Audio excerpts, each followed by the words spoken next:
So ayun mga idol, dahil tanghali na. Ano muna tayo ano ba yun? Wag puro trabaho na lang. Mag-ano naman tayo, maggulay na naman tayo mga idol. Maggugulay ako ngayon mga idol kasi magtatanghali na.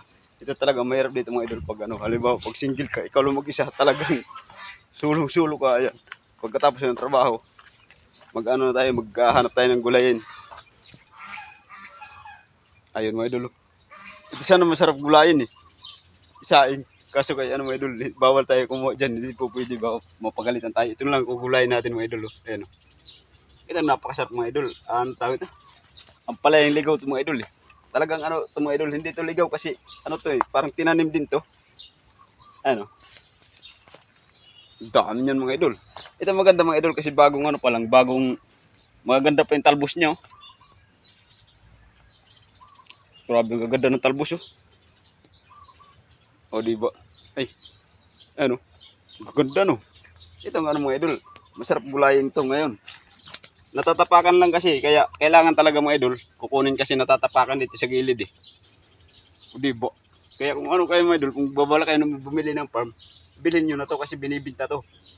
Ang ganda nito mga idol kasi na talaga, napakaganda na. Kasi ba yun? May bakod na, lahat nandito na talaga.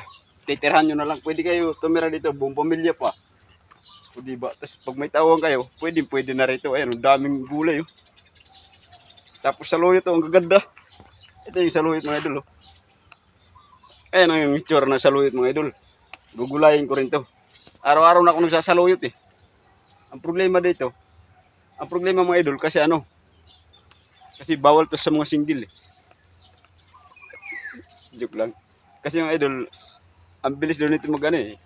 Daw to. Mabilis daw ito magpasimilya eh. Kaya hayaan mo na, tinitiis ko na lang kahit single, okay lang. Ayan mga idol, grabe ang ganda. Ang tataas na wala kasing kumukuha eh. Kasi hindi sila nagbibinta, hindi sila mahilig magbinta eh. Sayang nga lang at hindi nagbinibinta. Siguro, kung ito, mula pagkalit, siguro ito kung binibinta, na sana to, ba yun? Marami na sana kinita. Kahit pa paano, may pambili na sana ng bigas. Kaso kay bawal daw eh. Ay hindi naman bawal, talagang pinapabinta. Kaso nga lang ay malunggay oh. O diba? Mahihain din kasi ako eh. Mahihain ako magbinta kaya hindi ko rin binibinta. Kaya kung may malapit siya na rito na magbibinta niyan, paldo talaga. Kasi ang dami oh. Ay puro saluyot yan mapunta ron. Grabe saluyot dito tapos dito pa yung mga idolo mga saluyot pa yan. Mahilig talaga sila magtanim kasi halos araw-araw din sila kumakain ng saluyot eh. Kaya ang problema naparami sila ng tanim. Kaya ito ngayon, sobrang dami. Hindi na tawag ito? Hindi na kumbaga hindi na matamo sa paggulay. Hindi na maubos sa paggugulay. Siyempre, kaya hindi naman po pwede na araw-araw na lang ganyan ang ulam. Kailangan talaga, iba-iba rin. Kasi hindi rin naman maganda pag araw-araw. Pero maganda rin. Ako nga, inaaraw-araw ko na eh. Kasi walang ibang ulam eh. Puro saluyot yan. Parang pabrika na ng saluyot to eh. Grabe, ang gaganda. Kaya nakakatawa maggulay sa ganito eh. O diba? Ganyan lang mga idol pag halimbawa pag nagtatrabaho kasi ako, kailangan pagdating ng oras, na agad, ba yun tawag ito?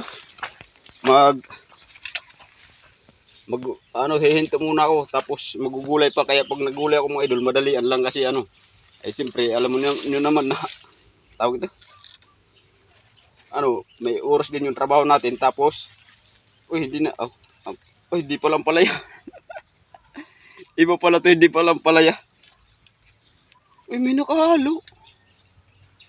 Yung may mga idol, yung bulaklak, ayan ang palaya yan. Pero itong ganito hindi, may nakahalo, hindi pa lang palaya. Kala ko ang palaya. Pala mga idol, iba. Huwag tayo dyan kasi may nakahalo, baka yun ang magulay natin. Hindi ko alam kung nagugulay ba yun eh. Tama na siguro to. Medyo marami-rami na. Okay na mga idol, ako lang na mag-isa eh. Goods na to para sa akin. So, mga idol, magkano na tayo. Ayun. Ang mahirap dito mga idol kasi isa-isahin mo yung mga ano eh. Yung mga dahon, ganyan no. Ito yung pinakamatagal dito eh. Kaya nag-ano ako ng upuan kasi para ano. Ayan o, ganyan lang pag ano mga idol. Tapos dito, ano mga idol, stop ko muna haba yung video natin. Maraming